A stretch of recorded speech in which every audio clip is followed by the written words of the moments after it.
Hello student, आप सभी का स्वागत है आपके अपने YouTube चैनल साइंस पर। मैं हूं अभिषेक राजपूत। आज हम लोग पार्ट 2 लाए हैं, मतलब रासायनिक अभिक्रिया एवं समीकरण का चैप्टर का फर्स्ट भाग आप लोग को पढ़ाए थे। उसमें हम टॉपिक पढ़ाए थे कि रासायनिक अभिक्रिया किसे कहते हैं, उसका गुण बताए थे, रासायनिक समीकरण बताए थे और हम लोग कोई भी रासायनिक अभिक्रिया को कैसे संतुलित करते हैं वो सब चीज हम फर्स्ट वीडियो में आप लोग को बताए थे। तो सेकंड वीडियो में ज्ञान का, इसमें हम लोग क्या करेंगे, तो इसमें एक टॉपिक सीखेंगे रासायनिक अभिक्रियाओं के प्रकार, जो बहुत इंपॉर्टेंट टॉपिक है। बोर्ड एग्जाम हमेशा आपको प्रकार से एक क्वेश्चन हमेशा आता ही है, तो आप लोग इस टॉपिक को डिटेल्स पढ़ेगा। जितना भी इसमें अभिक्रिया है सभी अभिक्रिया को हम बताएंगे डिटेल से, और उसका एग्जाम्पल भी बताएंगे और उसका रूप भी बताएंगे, कैसे हम पहचानेंगे ये कौन सा अभिक्रिया है। ताकि हम लोग ध्यान से इसको देखते हैं, स्टार्ट करते हैं। यहाँ देखिए रासायनिक अभिक्रियाओं के प्रकार में सबसे पहला में रासायनिक अभिक्रिया होता है संयोजन अभिक्रिया, पहला, ठीक है। उसके बाद जो अभिक्रिया आता है वो आता है वियोजन अभिक्रिया। तो वियोजन अभिक्रिया जो होता है 3 प्रकार का होता है। वियोजन में 3 हमको पढ़ना है, उसमें वियोजन, वैद्युत वियोजन, प्रकाशीय वियोजन। ये 3 रासायनिक अभिक्रिया हमको वैद्युत में वियोजन अभिक्रिया पढ़ना है। इसके बाद देखिए एकल विस्थापन अभिक्रिया, बहुत इंपॉर्टेंट आपका पूछता है। उसके बाद उभय विस्थापन अभिक्रिया या द्वि विस्थापन इसको बोल सकते हैं हम लोग। और उसके बाद होता है उदासीनीकरण अभिक्रिया, और उसके बाद अवक्षेपण अभिक्रिया, उसके बाद अपचयन और उपचयन, ठीक है। ये 8 अभिक्रिया आपको टोटल है जो आपको पढ़ना है। तो ये सभी अभिक्रिया बहुत इंपॉर्टेंट है, सभी का एक एग्जाम्पल देंगे हम लोग डिटेल से, अभी एक एक करके हम लोग इस सभी अभिक्रिया को देखते हैं, ठीक है। तो आपको इसको हम लोग फ्रंट पेज पे इसको इसलिए बताएं कि मालूम रहे कि 8 अभिक्रिया टोटल है, और ये 3 मिला देंगे तो 11 हो जाएगा। और एक एक करके अब हम लोग इसको देखते हैं, आप लोग इसको नोट करते हैं। रासायनिक अभिक्रिया इसका देखते हैं। तो पहला मेरा क्या है, संयोजन अभिक्रिया है। संयोजन मतलब नाम से ही पता हो रहा है, संयोज हो रहा, मतलब दोनों का जुटना। कोई भी 2 अभिकारक जुटेगा या कोई पदार्थ जुटेगा या कोई तत्व जुटा, ठीक है, तो कोई 2 अभिकारक का जुटना क्या कहलाएगा, मेरा संयोजन अभिक्रिया, मतलब जुटेगा। तो देखिए इस अभिक्रिया में 2 या 2 से अधिक अभिकारक मिलकर एक एकल उत्पाद बनाते हैं, ठीक है। 2 या 2 से अधिक अभिकारक जब इसमें मिलेगा क्या बनाएगा, एक पदार्थ बनाएगा। वैसा अभिक्रिया को हम लोग क्या बोलते हैं, संयोजन अभिक्रिया बोलते हैं, ठीक है। मतलब इसमें जुटेगा, जिस अभिक्रिया में जुटेगा उसको हम संयोजन बोलेंगे। जैसे इसका सामान्य रूप देखिए आप लोग याद रखिएगा, इसका सूत्र क्या होता है, ऐसे रहेगा A प्लस बी मिलकर क्या बन गया, C बन गया, कोई नया पदार्थ मिलकर बन गया। तो ये मेरा संयोजन अभिक्रिया कहता है। जैसे उदाहरण देखिए कोयले का दहन। कोयले का दहन जो होता है तो कोयले को जलने के लिए क्या चाहिए, ऑक्सीजन चाहिए, ठीक है। तो ये देखिए C+O2, ठीक है। तो कार्बन और ऑक्सीजन के प्रेजेंस में किया तो क्या बना, CO2, कार्बन डाइऑक्साइड बना, ठीक है। तो ये जो है C+O2 जो है, तो ये देखिए आपको तेजी से कमेंट करके बताइए कि आप लोग को पता है ये दोनों जो है क्या है, प्लीज आप लोग बताइए। स्टूडेंट देखते हैं आप लोग पहले के याद है कि नहीं, तो आप लोग तेजी से बताइए कि ये अभिकारक है या प्रतिफल है, ठीक है। ये देखिए ये क्या है, दोनों अभिकारक होगा, ठीक है। और जो नया पदार्थ बनेगा फिर क्या होगा, ये प्रतिफल होगा, या इसको हम उत्पाद बोलते हैं, जो आपको पिछले क्लास में पढ़ा चुके हैं। जल का निर्माण फिर देखिए इसमें भी ये दोनों क्या होगा, अभिकारक है। क्या ये अभिकारक, फिर ये क्या इधर उत्पाद है या इसको प्रतिफल ही बोलते हैं। तो ये देखिए 2 एग्जाम्पल आपका था। तो मतलब जिस अभिक्रिया क्या होगा, कोई 2 अभिकारक जुट के एक उत्पाद बनाएगा, एक एकल पदार्थ बनाएगा, उस अभिक्रिया को हम लोग क्या बोलेंगे, संयोजन अभिक्रिया। संयोजन अभिक्रिया को पहचानने के लिए A+B, मतलब से यहाँ कोई पदार्थ है, तत्व है, यहाँ भी कोई तत्व है, जुट के तीसरा बना लेगा जिसका गुण क्या है, अलग रहता है। तो ये आपका पहला अभिक्रिया हो गया। इसके बाद हम लोग वियोजन अभिक्रिया चलते हैं, आप लोग इसका स्क्रीनशॉट वियोजन अभिक्रिया। सेकेंड में देखिए वियोजन अभिक्रिया है, तो वियोजन अभिक्रिया को जो है संयोजन अभिक्रिया के विपरीत हम लोग मानते हैं। ऐसा क्यों मानते हैं? क्योंकि संयोजन मतलब होता है जुड़ना, कोई दो अभिकारक जुड़ के एक प्रतिफल उत्पाद का निर्माण करेगा। लेकिन जो वियोजन अभिक्रिया होता है उसमें जुड़ता नहीं, उसमें क्या होता है, टूटता है। एक अभिकारक जो है दो प्रतिफल या दो उत्पाद में जब टूट जाएगा उस अभिक्रिया को हम लोग वियोजन अभिक्रिया बोलते हैं। तो ये दोनों एक दूसरा के विपरीत अभिक्रिया, संयोजन और वियोजन क्या एक दूसरा के विपरीत अभिक्रिया है। एक क्वेश्चन पूछा जाता है कि संयोजन अभिक्रिया जो है वो वियोजन अभिक्रिया के विपरीत है, कैसे? तो आप लोग ये लिखिएगा कि संयोजन अभिक्रिया क्या होता है कि दो अभिकारक जुड़ के एक प्रतिफल का निर्माण करती है। लेकिन वियोजन अभिक्रिया क्या होता है कि एक अभिकारक दो भागों में टूट के दो प्रतिफल में टूट जाती है, दो उत्पाद में टूट जाती है। उसका एग्जाम्पल आप लोग दे दीजिएगा। तो वियोजन अभिक्रिया हम बताएं इससे पहले कि उष्मीय वियोजन उष्मा के कारण होता है, गर्मी के कारण होता है। उसके बाद वैद्युत के कारण होता है, ठीक है, मतलब विद्युत धारा जो प्रवाहित करते हैं उसके कारण भी उस क्या होता है, वैद्युत वियोजन होता है और उष्मीय वियोजन होता है। और तीसरा हमें प्रकाशीय वियोजन, ठीक है। तो तीनों वियोजन के बारे में हमको पढ़ना है, इसी को वियोजन अभिक्रिया हम लोग बोलते हैं। तो देखिए हम क्या लिखे हैं, एक अभिकारक टूटकर दो या दो से अधिक उत्पाद में बदल जाए, ठीक है। एक अभिकारक टूटकर कितना उत्पाद बदल जाए, दो या दो से अधिक उत्पाद में बदल जाए तो उसे वियोजन अभिक्रिया कहते हैं। क्या अभिक्रिया कहते हैं? वियोजन। तो देखिए एक ही उत्पाद न होगा, तो ए लिखते यहाँ, ए कितना भागों में टूट जाएगा, B प्लस C। जैसे एग्जाम्पल लिए देते हैं, देखिए H2 ही लीजिए, H2 क्या हो जाएगा, दो भागों में टूटा, H2 प्लस O2 में ये टूट गया, ठीक है। तो ये जो टूटा अभिक्रिया, तो ये किसके कारण अभिक्रिया हुआ संभव, ठीक है। तो ये कौन सा एक अभिक्रिया की एग्जाम्पल है, वियोजन अभिक्रिया तो है ये, लेकिन वियोजन में भी पूछा जाएगा कौन सा अभिक्रिया है, तो बोलेंगे वैद्युत वियोजन है। कौन सा वैद्युत अभिक्रिया है, वैद्युत वियोजन, क्योंकि ये वैद्युत धारा के द्वारा हो रहा है। किसके द्वारा हो रहा है, वैद्युत धारा के द्वारा, इसलिए इस अभिक्रिया को हम लोग वैद्युत वियोजन बोलते हैं। तो सब अगर सिर्फ रहेगा ऑप्शन वियोजन अभिक्रिया, उष्मीय वियोजन, वैद्युत वियोजन या प्रकाशीय वियोजन, ये सब नहीं दिया रहेगा तो सिर्फ हम लोग वियोजन अभिक्रिया में टिक करेंगे, ठीक है। आप देखिए आगे उष्मीय वियोजन। सबसे पहला उष्मीय वियोजन अभिकारक का उष्मा गर्मी द्वारा किया गया वियोजन, मतलब गर्मी देने कारण, उष्मा देने कारण जो अभिक्रिया टूटता है, दो उत्पाद या प्रतिफल वो टूट जाता है, उसको हम लोग बोलते हैं उष्मीय वियोजन। देखिए जैसे एग्जाम्पल, ये बहुत इंपॉर्टेंट एग्जाम्पल है ये, CaCO3 के, ठीक है, कैल्शियम कार्बोनेट हो गया, क्या हुआ ये कैल्शियम कार्बोनेट। ये हम H2 लिखे, हम बताए थे कि कोई अगर ठोस वस्तु है उसको S से शोषित करते हैं।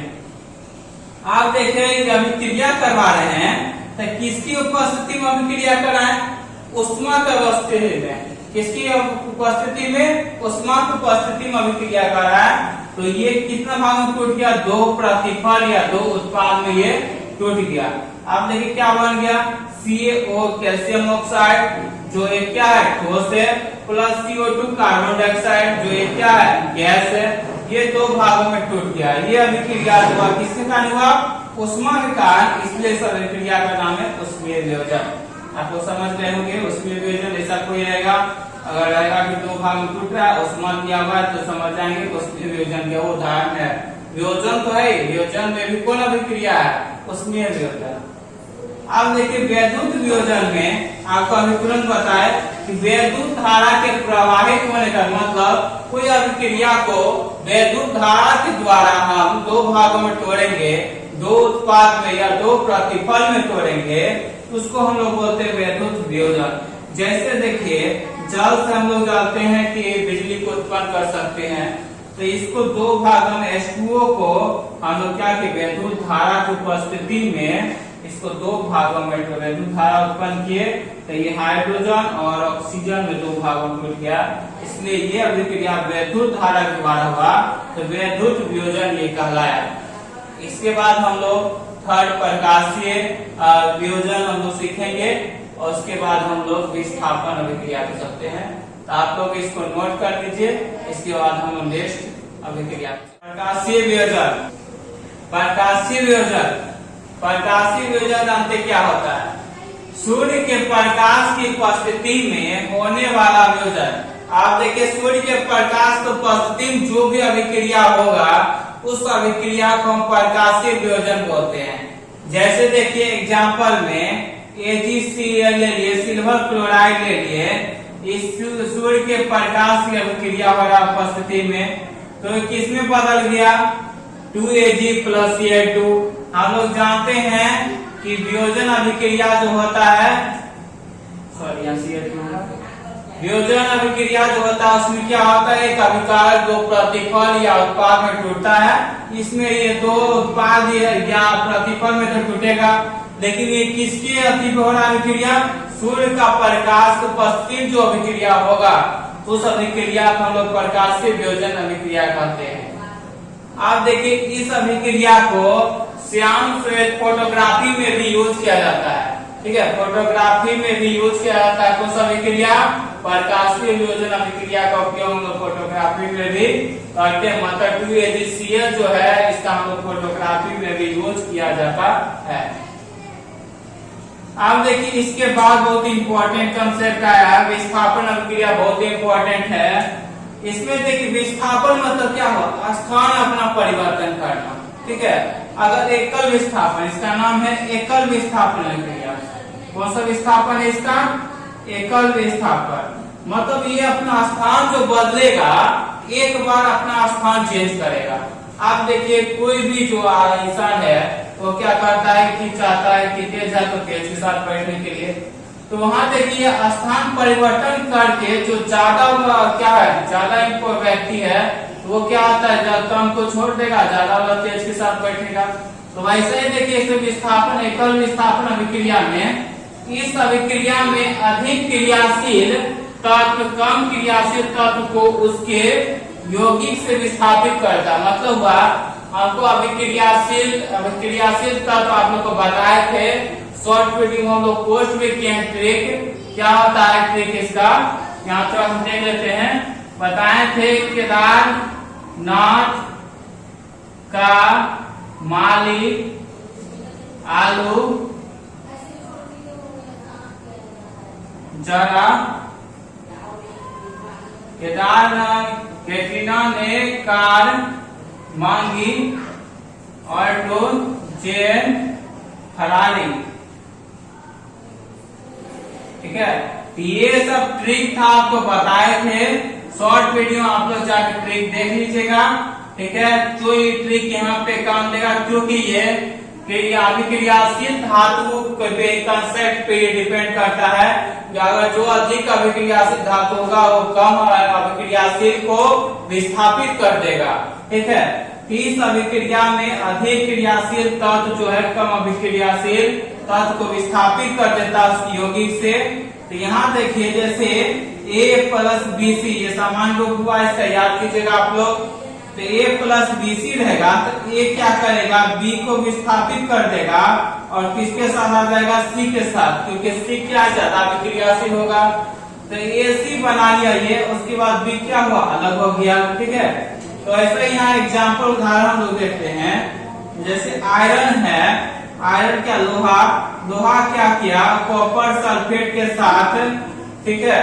तो कॉपर सल्फेट के साथ अभिक्रिया किया, तो कॉपर सल्फेट से देखिए अभिक्रिया किया, तो आयरन जो है वो ज्यादा अभिक्रियाशील किससे? कॉपर से, ठीक है। आयरन क्या है? ज्यादा अभिक्रियाशील कॉपर से। क्या किया? कॉपर को क्या किसके साथ आ गए?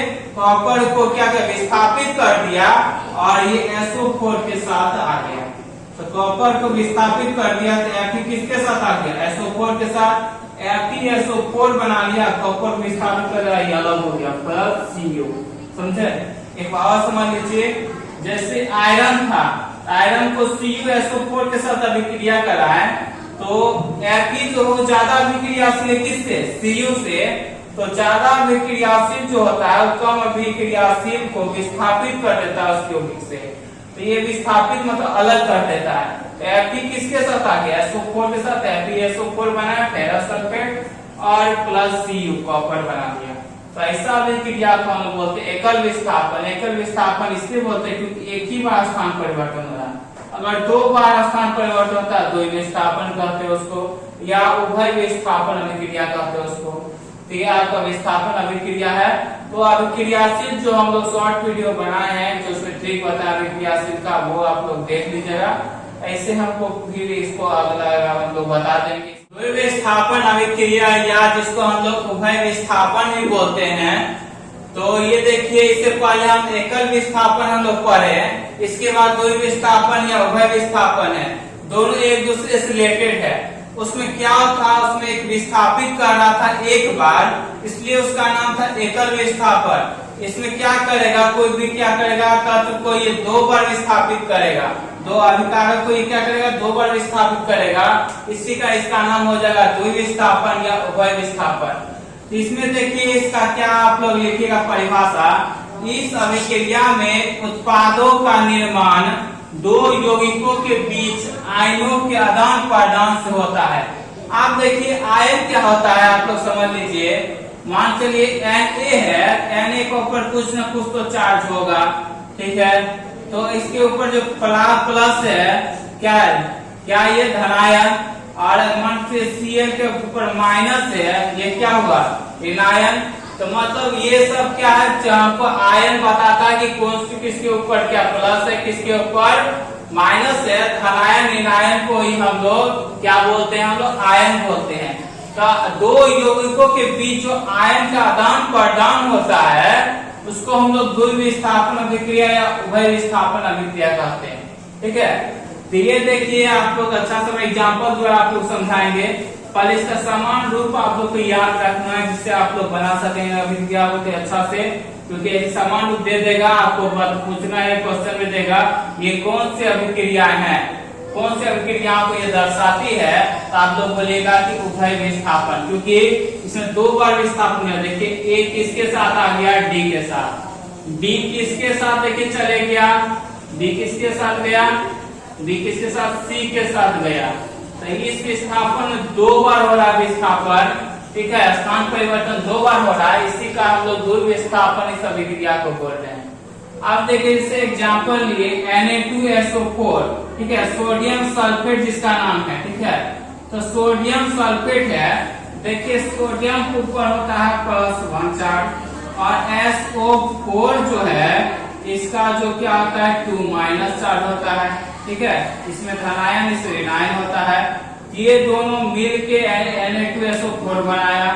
आप देखिए यहाँ AQ क्यों लिखे हैं, क्योंकि जलीय विलयन बताया थे, जहां देखा वहां AQ लिखा था। प्लस BaCl2 क्या है, बैरियम क्लोराइड, ठीक है। तो बैरियम क्लोराइड देखिए, इसके बाद क्या बना ये देखिए BaSO4। आप देखिए सोडियम जो है वो Ba से ज्यादा अभिक्रियाशील धातु है। तो हम बताएं जो ज्यादा अभिक्रियाशील धातु है वो कम अभिक्रियाशील धातु को विस्थापित करेगा, स्थान परिवर्तन करके वो निर्माण करेगा, ठीक है। तो Na जो है स्थान परिवर्तन कर दिया, Na किसके साथ आ जाएगा, Cl के साथ। तो Na क्या बना लेगा, Cl, क्योंकि 2 इसका भी कैंसिल हो जाएगा, ठीक है। NaCl बना लेगा। उसके बाद देखिए Ba किसके साथ आ जाएगा, SO4 के साथ, क्या बना लेगा, BaSO4। तो यहाँ BaSO4 + 2NaCl। 2 हम लोग क्यों लिखे, हम बताया था आप लोगों को अभिक्रिया को संतुलित करना है, तो हम पहले से आपको संतुलित करके बता दिए हैं कि संतुलित अभिक्रिया ही है। तो यहाँ देखिए इस अभिक्रिया का दूसरा नाम हम एक और बता सकते हैं।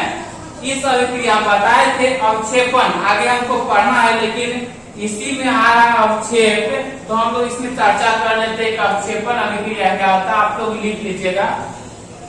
आप देखिए इस अभिक्रिया में बैरियम क्लोराइड जो बैरियम सल्फेट जो है जो बनता है वो पूरी तरह से जल में नहीं घोलित होता है, ठीक है। पूरी तरह से नहीं होता है, तो कुछ न कुछ जो है उसकी निचली परत पे कुछ न कुछ बच जाता है, जिसको हम लोग अवक्षेप के नाम जानते हैं। क्या हम लोग बोलते हैं? अवक्षेप। इसमें सफेद कलर का अवक्षेप बन रहा है। कौन सा कलर का? सफेद कलर का अवक्षेप बनता है। तो देखिए इस अभिक्रिया को हम लोग अवक्षेपण अभिक्रिया बोलते हैं। क्यों बोले? क्योंकि इसमें अवक्षेप बन रहा है। जिस अभिक्रिया का अवक्षेप बनेगा उसको अवक्षेपण अभिक्रिया बोलेंगे। ऐसे पूछा जाएगा कि इसको द्वि विस्थापन अभिक्रिया ही आपको बोलना है, अवक्षेप में लिखना है, तो आप इस एग्जाम्पल को भी लिख सकते हैं। देखिए BaSO4 बना, तो यहाँ देखिए Ba का जो होता है, Ba का जो होता है इस पे धनायन चार्ज होता है +2, और SO4 पे जो होता है 2- होता है। अब देखिए प्लस में ये माइनस कट के क्या बन गया? BaSO4 बन गया। ये ठोस पदार्थ है प्लस NaCl बन गया। ठीक है, तो ये आप लोग समझ गए होंगे इस अभिक्रिया को। इसके बाद देखिए बैरियम सल्फेट BaSO4 के सफेद अभिलय अवक्षेप का निर्माण होता है। सफेद अभिलय अवक्षेप का निर्माण होता है, आप लोग लिख भी दिए हैं। फिर इसके बाद देखिए NaCl प्लस AgNO3, तो NaCl अभिक्रिया क्या किससे? AgNO3 से। तो आप देखिए NaCl किससे? Ag से ज्यादा अभिक्रियाशील धातु है। तो हम बार बार बोल रहे हैं कि कम अभिक्रिया ज्यादा अभिक्रियाशील धातु कम अभिक्रियाशील को विस्थापित करेगा, स्थान परिवर्तन। तो Na किसके साथ आ जाएगा? NO3 के साथ NaNO3 बना लिया, प्लस Ag किसके साथ आ जाएगा? Cl के साथ AgCl प्लस NaNO3। ये जो लाइन इसे हम पढ़ रहे हैं, तो यहाँ पे अवक्षेप बन रहा है, अवक्षेप को दर्शा रहा है। यहाँ देखिए यहाँ भी सफेद अवक्षेप बन रहा है। इस अभिक्रिया को भी अवक्षेपण अभिक्रिया हम लोग कर सकते हैं। उसमें हम लोग उदाहरण देके इसको हम लोग बता सकते हैं कि हम समझ गए। आप लोग का कंसेप्ट ये द्विविस्थापन या उभय विस्थापन का क्लियर हो गया होगा, कोई डाउट आपका नहीं होगा। अगर 2 बार विस्थापन होगा, स्थान परिवर्तन होगा, उसको द्विविस्थापन या उभय विस्थापन कहेंगे। अगर एक बार स्थान परिवर्तन हो रहा है तो उसको एकल विस्थापन कहेंगे। और हम बताएं कि ये आपका समान रूप हमेशा दोनों में याद रखिएगा सभी का, क्योंकि एग्जाम में क्वेश्चन हमेशा पूछता है कि कौन सा अभिक्रिया है। ठीक है, निम्नलिखित तो कौन सा अभिक्रिया ऑब्जेक्टिव आपको पूछता है बिहार बोर्ड में। ठीक है, तो इसके बाद ये 4 तो मेन था, और भी अभिक्रिया है 3-4, उपचयन, अवचयन, अवक्षेपण तो आपको बता ही दिए, आप लोग लिख लीजिएगा। वैसे क्या जिसमें कुछ के 2 अभिकारक या अभिक्रिया करते हैं, तो कुछ न कुछ अवक्षेप उसमें बनता है, उसी अभिक्रिया को हम अवक्षेपण अभिक्रिया कहते हैं। अवक्षेप जिससे बनेगा वो अवक्षेपण अभिक्रिया हो गया। अब हम लोग उपचयन अपचयन पढ़ेंगे। ये सब अभिक्रिया देखते हैं, 2 अभिक्रिया और है। उसके बाद हम लोग नेक्स्ट वीडियो में जो भी टॉपिक बचेगा इसका वो सब पढ़ेंगे, तो आप इसको पहले नोट कर देखिए। उपचयन और अपचयन टॉपिक। उपचयन क्या होता है, अपचयन क्या होता है, ये आपको परिभाषा बहुत कम इसका पूछा जाता है, लेकिन कोई भी अभिक्रिया देगा उसमें बताना है आपको कि उपचयन हो रहा है या अपचयन हो रहा है, ये आपको बताना है। अब देखिए उपचयन, पदार्थ में ऑक्सीजन की वृद्धि होना, मतलब ऑक्सीजन की वृद्धि होना कि ऑक्सीजन का जुटना। अगर ऑक्सीजन जुड़ता है किसी में, वृद्धि होता है, उसको हम लोग बोलेंगे उसमें क्या हो रहा है? उपचयन हो रहा है। या हाइड्रोजन का ह्रास होना, मतलब हाइड्रोजन का बाहर निकलना। ठीक है, तो ऑक्सीजन का जुटना और हाइड्रोजन का बाहर निकलना, ये उपचयन कहलाया है। क्या कहलाया? उपचयन। इसके जस्ट उल्टा क्या हो जाएगा? आपका अपचयन हो जाएगा। अपचयन में क्या होगा? हाइड्रोजन में वृद्धि होगा, हाइड्रोजन जुटेगा इसमें, और ऑक्सीजन आपको माइनस होगा। ऑक्सीजन क्या होगा? माइनस होगा। ठीक है, तो ऑक्सीजन आपको माइनस होगा, हाइड्रोजन जुटेगा, उसको हम लोग बोलते हैं अपचयन। तो आप इसको हम एग्जाम्पल द्वारा समझते हैं कि कैसे अपचयन होगा, कैसे उपचयन होगा। देखिए आप यहाँ क्या है? कार्बन, सी को हम लोग क्या बोलते हैं? कार्बन बोलते हैं। ये हो गया मेरा ऑक्सीजन। तो कार्बन ऑक्सीजन जुड़ के कार्बन डाइऑक्साइड बना दिया।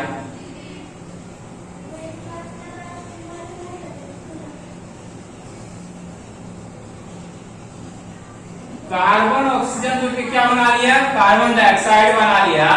आप देखिए कार्बन ऑक्सीजन जुट रहा है, किसमें ऑक्सीजन जुट रहा है, कार्बन में। तो कार्बन ऑक्सीजन जो जुटा तो सी में ऑक्सीजन जुट के ये कार्बन डाइऑक्साइड पूरा बना लिया, ठीक है।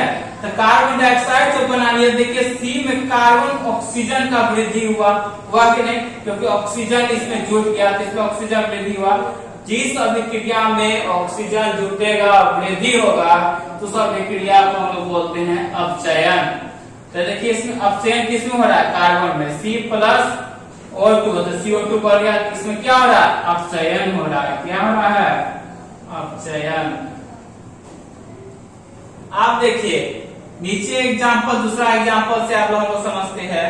कॉपर ऑक्साइड है ये प्लस H2 हाइड्रोजन, ये उष्मा द्वारा हो रहा है Cu प्लस H2O में बदल रहा है, ठीक है। अब इसे बताना है कि किसमें हो रहा है अपचयन, किसमें हो रहा है उपचयन। आप देखिए कॉपर में ऑक्सीजन था, ठीक है, लेकिन ऑक्सीजन क्या हुआ, कॉपर से ऑक्सीजन हट गया, ये कॉपर अकेला हो गया। तो कॉपर जब ऑक्सीजन का हटना, ऑक्सीजन का ह्रास होना मतलब हटना, ऑक्सीजन का हटना कौन सा अभिक्रिया कर रहा है, अपचयन। तो मतलब ये CuO से Cu जो आ गया, ये अभिक्रिया मेरा अपचयन हुआ। क्या हुआ, ये अपचयन। जिसमें ऑक्सीजन हट रहा है उसको हम लोग अपचयन अभिक्रिया बोलते हैं। और जिसमें ऑक्सीजन मेरा जुटेगा, आप देखिए ऑक्सीजन किसमें जुट रहा है, ये इसमें जुट रहा है, हाइड्रोजन में ऑक्सीजन जुट गया, ठीक है। हाइड्रोजन में ऑक्सीजन जो जुटा तो क्या बनाया, ये H2O बनाया। इसमें क्या हो रहा है, उपचयन हो रहा है। क्या हो रहा है, ये अभिक्रिया उपचयन हो रहा है। और अब आगे हम लोग देखते हैं कि ये लोग तो हम लोग समझ गए, इसमें उपचयन हो रहा है। अगर किसी में जुट रहा है ऑक्सीजन, ऑक्सीजन अगर किसी में जुटेगा तो उसको हम लोग उपचयन बोलते हैं। और किसी में ऑक्सीजन बाहर निकल रहा है तो उसको हम लोग अपचयन बोलते हैं अभिक्रिया। आगे हम लोग समझते हैं वैसा अभिक्रिया जिसमें उपचयन भी हो रहा है और अपचयन भी हो रहा है, तो वैसा अभिक्रिया को हम लोग रेडॉक्स अभिक्रिया बोलते हैं। क्या बोलते हैं, रेडॉक्स अभिक्रिया हम लोग बोलते हैं। वैसा अभिक्रिया जिसमें क्या उपचयन भी हो रहा है और अपचयन भी हो रहा है, वैसा अभिक्रिया हम लोग रेडॉक्स अभिक्रिया कहते हैं। तो ये आपका कंसेप्ट क्लियर हो गया होगा अपचयन और उपचयन का। इसके बाद लास्ट अभिक्रिया एक उदासीनीकरण अभिक्रिया हम लोग पढ़ेंगे। उसके बाद आप लोग को नेक्स्ट वीडियो में हम लोग मिलेंगे। पहले उदासीनीकरण हम लोग आप बता देते हैं, आप लोग इसमें थोड़ा सा इसको उदासीनीकरण अभिक्रिया लास्ट अभिक्रिया। इसके बाद सभी अभिक्रिया हम करवा दिए हैं। इसके बाद हम लास्ट क्लास में मिलेंगे, ठीक है, नेक्स्ट क्लास में। ये देखिए उदासीनीकरण अभिक्रिया क्या होता है, वह अभिक्रिया जिसमें कोई अम्ल अगर भस्म के साथ अभिक्रिया करते हैं और जल बनाता है, क्या बनाता है, लवण और जल बनाता है। मतलब ऐसी अभिक्रिया जिसमें कोई अम्ल क्या करेगी, भस्म के साथ अभिक्रिया करेगी और लवण और जल का निर्माण करती है, तो वैसी अभिक्रिया हम लोग उदासीनीकरण अभिक्रिया बोलते हैं। जैसे हम लोग उदाहरण लेते हैं, इसका सामान्य रूप क्या होगा, अम्ल प्लस भस्म लवण प्लस जल हमेशा बनेगा, ठीक है। तो देखिए एक अम्ल हम उदाहरण ले लिए HCl हाइड्रोक्लोरिक अम्ल। इसके बाद देखिए इसको किसके साथ अभिक्रिया करवाए हम, भस्म के साथ। कौन सा भस्म है, सोडियम हाइड्रोक्साइड, ठीक, कौन सा भस्म है, सोडियम हाइड्रोक्साइड। ये देखिए क्या बना मेरा, सोडियम क्लोराइड। ये क्या है, लवण है। सोडियम क्लोराइड में क्या है, लवण। और हमेशा क्या करेगा, जल का निर्माण करेगा, लवण प्लस जल हमेशा बनेगा। तो ऐसा अभिक्रिया जिसमें अम्ल भस्म के साथ अभिक्रिया करके लवण और जल बनाती है, वैसा अभिक्रिया को हम उदासीनीकरण अभिक्रिया कहते हैं।